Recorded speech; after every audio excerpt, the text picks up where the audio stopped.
Hello everyone, this is Jenish Sabrish here. இந்த வேளை என்ன பார்க்க போறோம்னா கும்பமேளா அண்ட் சேக்ரட் வாட்டரை பற்றி தான். இப்போ ரீசன்ட்லி தான் கும்பமேளா முடிஞ்சிருக்கு. எனக்கு பார்த்தீங்கன்னா கும்பமேளா தொடங்கி நிறைய நாளுக்கு அப்புறம் தான் கும்பமேளா ஒரு விஷயம்னே எனக்கு தெரிய அதுக்கு முன்னாடி பார்த்தீங்கன்னா நான் ஓகே வெளிநாட்டில் உள்ளவங்க எல்லாம் வந்துட்டு போறாங்க அப்படிதான் நினைச்சிருந்தேன். அதுக்கப்புறம் தான் இது இவ்வளோ பெரிய ஈவெண்ட் தான் எனக்கு தெரிய தொடங்குச்சு. கும்பமேளாக்கு ஸ்டோரி எப்படி போனா தேவர்களும் அசுரர்களும் இந்த சீக்ரெட் நெக்டர் ஓஷனுக்குள்ள இருக்கும். அதை இருக்கிறதுக்கு ரெண்டு சைடு ஒரு பாம்பை பிரித்து மலையை குடைவாங்க. குடையும் போது அந்த நெக்டர் வெளியே வரும். அதை ரெண்டு பேருமே சரிக்கு சமம் பிரித்து எடுத்து போவாங்க. கீ டு இம்மார்டாலிட்டி, சாகா வரம். அசுரன்ஸ் கிட்ட இருந்துன்னா பிரபஞ்சம் நாசம் ஆயிரும்னு நினைச்சு விஷ்ணு மோகினி அவதாரம் எடுத்து அசுரன்ஸ் கிட்ட மோகினி ஆத்தத்தை ஆடி காய்ச்சி கவர்ச்சி மூலியமாட்டு அவங்களுக்கு தெரியாமலே அந்த தீர்த்தத்தை எடுத்துட்டு போவாங்க. போகும்போது அந்த பாட்டுல இருந்து 4 இடத்துல அது ஸ்பில் ஆகும். அதுதான் இப்போ உள்ள கும்பமேளா. நான் பார்த்தீங்கன்னா காமெடிக்கு என் காலேஜில் உள்ளவங்க கிட்ட சொல்லுவேன், இந்த பாரு நான் கும்பமேளாவுக்கு போக போகிறேன், கும்பமேளாவுக்கு போக போகிறேன் அப்படி நான் சொல்லி தந்துருந்தேன். உடனே அவங்க என்ன சொல்லுவாங்கன்னா ப்ரோ போவார, ரொம்ப அழுக்கான இடம், ரொம்ப அழுக்கான தண்ணி. என்கிட்ட சொன்ன ஆளுங்க எல்லாமே பார்த்தீங்கன்னா ஆர்த்தடாக்ஸ் ஹிந்து, அதாவது இந்த நாள் நான்வெஜ் சாப்பிட மாட்டாங்க அந்த மாதிரி ஆளுங்க. நான் பிறப்பால ஒரு கிறிஸ்டியனு, ஆனால் எனக்கு கடவுள் நம்பிக்கை கிடையாது. I'm atheist. என்ன சொன்னாங்கன்னா அந்த தண்ணி எல்லாமே ரொம்ப டாக்ஸிக்கு, அதில் முங்கி எழும்பினாலே நம்மளுக்கு எல்லாமே முடிஞ்சு இந்த மாதிரி சொல்லி தந்தாங்க. எனக்கு தெரியாதுன்னு நினச்சிது. இப்போ நான்லாம் எனக்கு டீனேஜ் ஸ்டேஜ்லலாம் ஃபுல்லாக நேச்சியோவில் தான் இருப்பேன். அங்கேயே அந்த சேனலே தான் போட்டு எல்லாத்தையும் பார்ப்பேன். அதில் தான் இதெல்லாம். அது அழுக்கான தண்ணி தான். அது எல்லாருக்கும் தெரிஞ்ச விஷயம். ஆனால் நம்ம அதை மட்டும் பார்க்கக்கூடாது, அதை தாண்டி உள்ள விஷயத்தையும் நம்ம பார்த்து ஆகணும். இது மட்டும் இல்லைங்க, மனுஷங்க எந்த இடத்துல கூட்டமா கூடுனாலுமே நோய் பரவுறதுக்கு நிறைய வாய்ப்பு இருக்கு. நோய் பரவும். ஆனா இந்த மாதிரி இடத்துல நீங்க போனாதான் உங்களுக்கு நோய் எதிர்ப்பு சக்தியுமே வளரும். இப்போ இந்த வீடியோ நான் ஏன் மேக் பண்றேன்னா நம்ம இந்த இந்த மாதிரி கேதரிங்ஸ்க்கு தாண்டி உள்ள விஷயத்தையும் நம்ம பார்த்தாகணும். ஸோ இப்போ நம்ம வீடியோக்குள்ள போவோம். 2021 எனக்கு 20 வயசா இருக்கும்போது நான் சும்மா ரீசர்ச் பண்ணிட்டு இருந்தேன். அப்போ லெட்டர் எம், இங்கிலீஷ் ஆல்பபெட்டில் லெட்டர் எம்முக்கு ஹிஸ்ட்ரியை பற்றி நான் ரீசர்ச் பண்ணிட்டு இருந்தேன். ஸோ அந்த எம்முக்கு அர்த்தம் லாட்டினில், இந்த எம்முக்கு அர்த்தம் வாட்டர், தண்ணி. என்னது எம்முக்கு அர்த்தம் லாட்டினில் வாட்டரா அப்படின்னு எனக்கு ஷாக்கிங்காக இருந்து. ஸோ அப்படி நான் ரீசர்ச் பண்ணி இல்லை தண்ணியால் பியூரிஃபை ஆகுறது, சுத்தம் ஆகுறதுக்கு உள்ள நான் போனேன். தண்ணினால நம்ம பாவத்தை கழுவுறது ரொம்ப பழைய விஷயம். எல்லா கல்ச்சர்லையுமே இந்த விஷயம் இருக்கு. இஸ்லாம் கிறிஸ்டியானிட்டியில கூட இது இருக்கு. இதை பத்தி நம்ம இன்னும் கிளியரா புரியறதுக்கு அண்ணா சொல்லியிருக்காரு, ஒன்றே குலம் ஒருவனே தேவன்னு. டீப் டவுன் நம்ம எல்லாருக்கும் அறிவுமே ஒரே மாதிரி தான் யோசிக்கும்.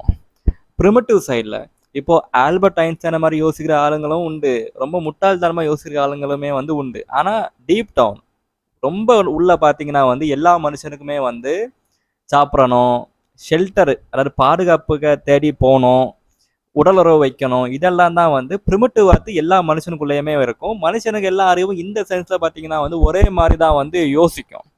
இதுக்கு அர்த்தம் என்னன்னா மனுஷன் எல்லா மனுஷனும் ஒரே ஒரு இடத்துல இருந்தா வந்திருக்கான். ஸோ இந்த தண்ணிக்குள்ள போறதுனால நம்மளுக்கு பாவம் போகும்னு அவனுக்கு எங்க இருந்து தெரிஞ்சிருக்கும். இந்த அறிவு அவன் பிறக்கிறதுக்கு முன்னாடி அவனுக்குள்ள இருந்தது. இப்போ அவன் தாய்க்க வயிற்றுக்குள்ள இருக்கான். இருக்கும்போது அவன் ரொம்ப சுத்தமா இருக்கான். ஒரு தண்ணியை சுத்தி தான் அவன் யூத்லெஸ்குள்ள இருக்கான். அதுல இருந்து வெளியே வரான். அது பிறப்பு. அவன் சுத்தமா பிறக்கிறான். அப்புறம் இந்த உலகம் அவனை திருப்பி அழுக்காக்குது. ஸோ அதை கழுவணுன்னே அவன் திருப்பி ஒரு தண்ணிக்குள்ள போயிட்டு வெளியே வரான். ஸோ இப்போ நம்ம மறுபிறப்பு கான்செப்டுக்குள்ள வந்துட்டோம். இயேசுநாதர் ஜான் த பேப்டிஸ்ட் மூலியமாட்டு தண்ணியில முக்கிய எழுப்பினர் இதனால தான். இஸ்லாமியர்கள் ப்ரேயருக்கு முன்னாடி அவங்க தண்ணியை வச்சு அவங்களுக்கு ஹேண்டு ஃபீட் எல்லாத்தையுமே நல்லா வாஷ் பண்ணுவாங்க. பிராமின்ஸ் பார்த்தீங்கன்னா பகவானை பிரார்த்திக்க முன்னாடி அவங்களும் பார்த்தீங்கன்னா நல்லா வாஷ் பண்ணுவாங்க. ஸோ இது இப்போ நம்ம வந்து வேலைக்கு போறதுக்கு முன்னாடி கூட வந்து குளிப்போம். திருப்பி வேலைக்கு போயிட்டு வந்து குளிப்போம். ஒரு புதுசா ஒரு விஷயத்த தொடங்குனா வந்து ஸோ இந்த தண்ணிய வச்சு பியூரிஃபை ஆகுறது வந்து எல்லா இடத்துலயுமே வந்து இருக்கு. எம்முக்கு அர்த்தம் லாட்டின்ல வந்து ஓஷன். இங்கிலீஷ்ல வந்து மதர். மதருக்கு ஸ்டார்ட்டிங் லெட்டர் வந்து எம் தான். அதை வச்சு பார்த்தீங்கன்னா நிறைய பேர் மதர் எர்த்துன்னு வந்து சொல்லுவாங்க. அதாவது வந்து தண்ணியில இருந்து தான் வந்து எல்லா உயிரும் வந்து வந்திருக்குன்னு அதுக்கு அர்த்தமாத்து இருக்கும். லாட்டின் வந்து எம்ம வந்து எங்க இருந்து கடன் வாங்கியிருக்குன்னு பார்த்தீங்கன்னா வந்து அதுக்கு முன்னாடி உள்ள ஈஜிப்தியன் ஹைரோகிராஃப்ட்கிட்ட இருந்து. ஈஜிப்ட்ல உள்ளவங்க பார்த்தீங்கன்னா வந்து அவங்க வந்து பேரட்டை காணிக்கணும்னா வந்து அந்த பேரத்தை அங்கேயே வந்து வரைஞ்சிருவாங்க. லெட்டர்ல வந்து எழுத மாட்டாங்க. அந்த படத்தை வந்து அப்படியே வரைஞ்சிருவாங்க. ஸோ அவங்க வந்து ஓஷன் கடலுக்கு வந்து எப்படி வரைஞ்சாங்கன்னா வந்து அந்த கடல்ல உள்ள அலைங்களை வந்து அப்படியே வந்து வரைஞ்சு வச்சாங்க ஓஷன். அதுதான் பார்த்தீங்கன்னா வந்து லாட்டின்ல வந்து எம்ஐ, இப்போ வந்து இங்கிலீஷ்ல வந்து எம்மா வந்து இருக்கு. நீங்க வந்து ஆஸ்திரேலியால உள்ள வந்து நேட்டிவ் பீப்புள் ஆபரிஜினல்ஸ் வந்து பாத்தீங்கன்னா வந்து அவங்க ஃபர்ஸ்ட் டைம் வந்து காரை பார்க்கும்போது வந்து அவங்க காருக்கு வந்து புரு புருன்னு தான் வந்து பேரை வந்து வச்சாங்க. ஏன்னா அந்த காருக்கு பின்னாடி இருந்து புரு புரு சவுண்ட் வர்றதுனால வந்து அவங்க வந்து புரு புரு வந்து வச்சாங்க. இதை பற்றி பார்த்தீங்கன்னா வந்து தமிழ்ல ஸ்டார்டிங் நான் வந்து ஒரு வாட்ஸ்அப் ஆடியோல வந்துட்டு கேட்டேன். தமிழ்ல வந்து இந்த முடிக்கு அர்த்தம் வந்து வந்து இதோட ஒண்ணு இல்லை இத்தோட முடி, அதனால தான் இதுக்கு பேரு முடி. இந்த வா இருப்போ அந்த வந்துட்டு நம்ம சாப்பிட்றோம், நம்ம வயிற்றுல இருக்கு, அதுக்கப்புறம் அது வெளியே போவோம், அதனால தான் இதுக்கு பேர் வயிறு. அந்த மாதிரி வந்து ஒரு வீடியோ வந்து இருந்து.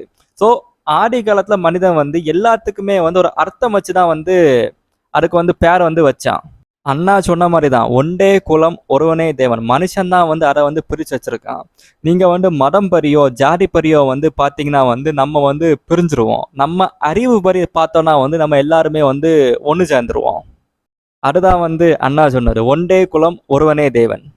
இப்போ வந்து நம்ம வரலாற்றை வந்து ரெண்டா பிரிச்ச ஆளுகிட்ட வந்து வருவோம். இயேசு கிறிஸ்து கிட்ட வருவோம். இயேசு நாடரும் வந்து தண்ணிக்குள்ள வந்து முங்கி வந்து எழும்பியிருக்காரு. யாருனால பார்த்தீங்கன்னா வந்து ஜான் த பேப்டிஸ்டால. இந்த இஸ்ரேல் ரீஜன்ல வந்து இன்னொரு மதமும் வந்து உருவாயிருக்கு. அந்த மரத்துக்கு பேர் என்னன்னு பார்த்தீங்கன்னா வந்து மந்தேயிசம். அந்த மரத்துக்கு மெயின் ஆளு வந்து ஜான் த பேப்டிஸ்ட் தான், இயேசுநாதர் கிடையாது. அந்த மதம் படி பார்த்தீங்கன்னா வந்து ரிசீவர் சாத்தா வந்து இயேசுநாதர் தான். இதை பற்றி நம்மளுக்கு இன்னும் கிளியராக வந்து புரியறதுக்கு வந்து நம்ம புத்தருக்கு கதையை வந்து பார்ப்போம். நான் ஆல்மோஸ்ட் வந்து புத்தரும் இயேசுநாதரும் வந்து ஒரே ஆளுன்னு தான் வந்து சொல்லுவேன். ஒரே ஆள்னா வந்து ரெண்டு பேருமே வந்து ஒரே விஷயத்தை நோக்கி தான் வந்து போயிருக்காங்கன்னு. புத்தர் வந்து ஒரு ராஜ குடும்பத்தில் வந்து பிறக்கிறாரு.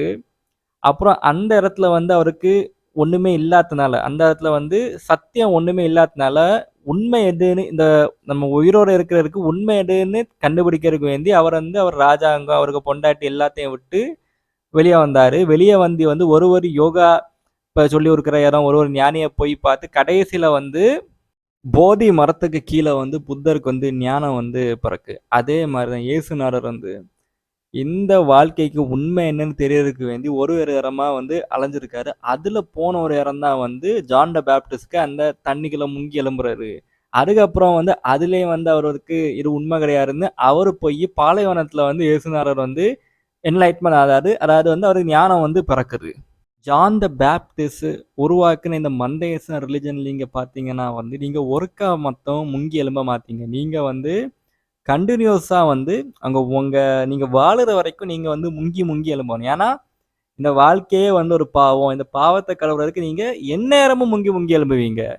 இயேசுநாதர் தான் பார்த்தாரு. இது வந்து ஒரு டைப் ஆஃப் வந்து ஒரு கட்டமைப்பு முறை தான். இதுலயும் உண்மை இல்லைன்னு இந்த ஒர்க்கா முங்கிட்டு மட்டும் அதுல ஒண்ணு இல்லைன்னு அவர் போயிடுவாரு. இயேசுநாதர் வந்து கட்டமைப்புக்கு எதிரா உள்ள ஆளு. கடவுளுக்கு ராஜாங்கம் இங்க இருக்குன்னு சொல்லுவான், அங்க இருக்குன்னு சொல்லுவான்.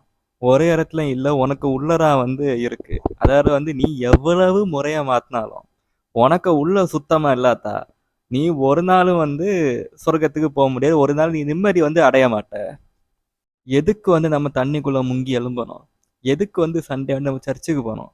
எதுக்கு வந்து மெக்கால உள்ள அந்த கல்லை வந்து நம்ம சுத்தணும்? இது எல்லாமே சுத்த முட்டாள்தனம். ஏன்னா உங்களுக்கே வந்து தெரியும், ஒரு அயோக்கியன், ஒன்னா நம்பர் ஃப்ராடு பையன் இதெல்லாம் பன்னறு மொழியை மாத்து வெளியே நல்லவேன்னு சுத்திட்டு இருப்பான். ஆனா இந்த மாதிரி கட்டமைப்பு வந்து இருக்கணும். ஆனா காலம்போக்கில் அது அழிஞ்சுதான் வந்து அதுக்கு நம்ம ஒண்ணுமே பண்ண முடியாது. ஆனா இந்த கட்டமைப்பு எல்லாமே இருக்கணும். ஏன்னா வந்து ஒரு குழந்தை வந்து அப்பா அம்மா இல்லாம வளரக்கூடாது. ஒரு குழந்தை அப்பா அம்மா இல்லாம வளரக்கூடாது. அப்பா அம்மா இருந்தா வந்து அது வந்து ஒரு கட்டமைப்புக்குள்ள தான் இருக்கும். அதிலிருந்து ஸ்டெப் பை ஸ்டெப்பா போய் வந்து இதுலேருந்து வெளியே வந்து அது எல்லா தரப்பான மக்களுக்கும் உள்ள ஒரு ஆள் ஆகணும். இயேசுநாதர் புத்தரை மாதிரி இப்படி ஒரு ப்ராசஸ் நடந்தாதான் வந்து நம்மளுக்கு வந்து அதை வந்து ஏத்துக்க தோணும். ஏன்னா நான் வந்து பிறப்பால உயர்ந்தவன் தாழ்ந்தவன் இல்லைன்னு நினைக்க உரிய ஒரு ஆளு. எனக்கு ஒருத்தன் வானத்தை பிளந்து வந்து எனக்கு எல்லாம் தெரியும்னு சொன்னா அது நான் நம்புறதுக்க அப்படி எதிரானது. ஸோ இந்த கட்டமைப்பு எல்லாமே வந்து இருக்கணும்.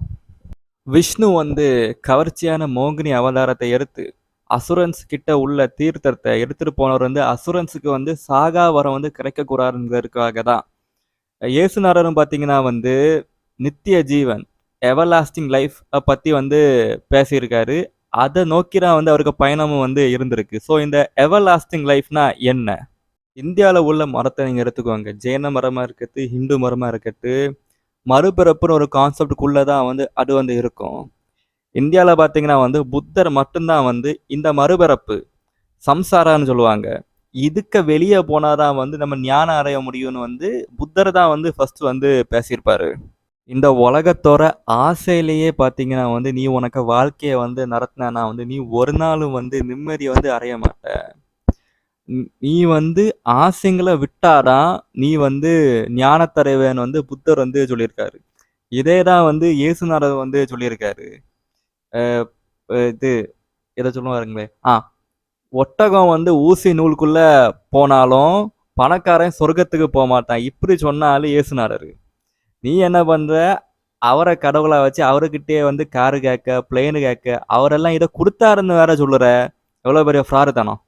நீங்க வந்து இப்படியும் வந்து பாருங்க, ஒரு ராஜா அவனுக்கு நாடை வந்து பெருசாக்கணும்னு வந்து மொத்த நாட்டுக்கு மேல வந்து போர் வந்து தொடுக்கிறான். தொடுக்கிறதுல வந்து அவன் வந்து நிறைய அப்பாவி மக்களை வந்து கொல்லுறான். ஸோ அந்த பாவத்தை கழுவணும்னு வந்து அவன் வந்து தண்ணிக்குள்ள வந்து முங்கி வந்து எழும்புறான். வேலை பண்ணும்போது வந்து நம்ம வந்து யாரையும் வந்து கீழே தள்ளி விட்டுட்டு நம்ம மேலே போகலாம், நம்ம ஒருத்தனை ஹெல்ப் பண்ணக்கூடாது. ஏன்னா அவனை ஹெல்ப் பண்ணோன்னா அந்த வேலையில் வந்து நம்ம அவனை சேர்த்து விட்டு பழக்கி விட்டோன்னா அவன் நம்மளை கீழே எழுதி மேலே போயிடுவான். இந்த மாதிரி எல்லாம் என்கிட்டே வந்து பேசியிருக்காங்க. ஸோ இது எல்லாமே பார்த்தீங்கன்னா வந்து ஸ்பிரிச்சுவல் சென்ஸ் வந்து பாவம். நீ பாவம் பண்ற அது உனக்கே தெரியும். அதனால இவங்க என்ன பண்ணுவாங்கன்னு பார்த்தீங்கன்னா பரிகாரத்துக்கு வந்து கோயிலில் போய் அன்னதானம் கொடுக்கறது, சர்ச்சில் வந்து நிறைய விஷயத்த பண்ணுறாரு, அந்த மாஸ்க் இந்த மாதிரி நிறைய வந்து இந்த ஸ்பிரிச்சுவல் சைடில் நிறைய இது பண்ணுவாங்க.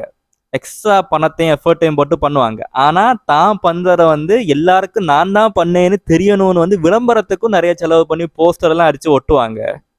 ஸோ நீ வந்து ஒரு கட்டமைப்புக்குள்ள வந்து பெரிய ஆள் ஆகணும்னு நினைக்க அதுக்கு வேண்டி நீ பாவம் வந்து பண்ணுற.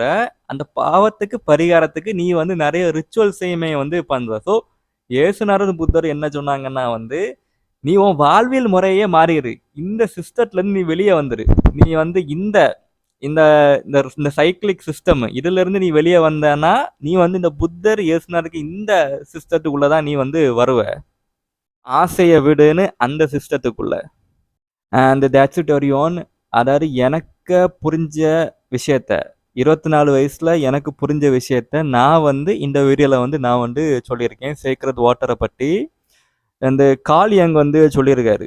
ஒரு ஆளை வந்து நம்மளுக்கு புரியுறது வந்து ரொம்ப கஷ்டம். அதனால தான் எல்லாரும் பார்த்தீங்கன்னா வந்து அவனை வந்து ஜட்ஜ் வந்து பண்ணுவாங்க. இவன் வந்து இந்த இடத்துலேருந்து வாரான், இவன் இப்படி, இவனுக்கு அப்பா அம்மா இப்படி, அதனால இவன் இப்படி, அப்படி ஜட்ஜ் வந்து பண்ணுவாங்க.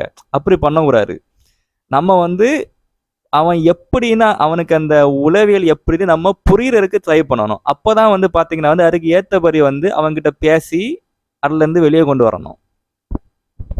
இல்லாட்டா அது தப்பே இல்லாட்டா ஒரு கூட்ட மக்கள் வந்து தப்புன்னு சொல்றாங்க. ஆனா எனக்கு பார்க்கும்போது தப்பு இல்லைன்னு தோணுது. அதை அப்படியே வச்சுதானோ. இதைதான் வந்து பார்த்தீங்கன்னா எல்லா மனுஷங்களுமே வந்து பண்ணணும். மனுஷங்களுக்கு புரிகிற தன்மையை வந்து வளர்க்கணும். அதை சொல்லி நான் இந்த வீடியோவை முடிக்கிறேன். That's it, everyone. This is Jenny Shabi signing off.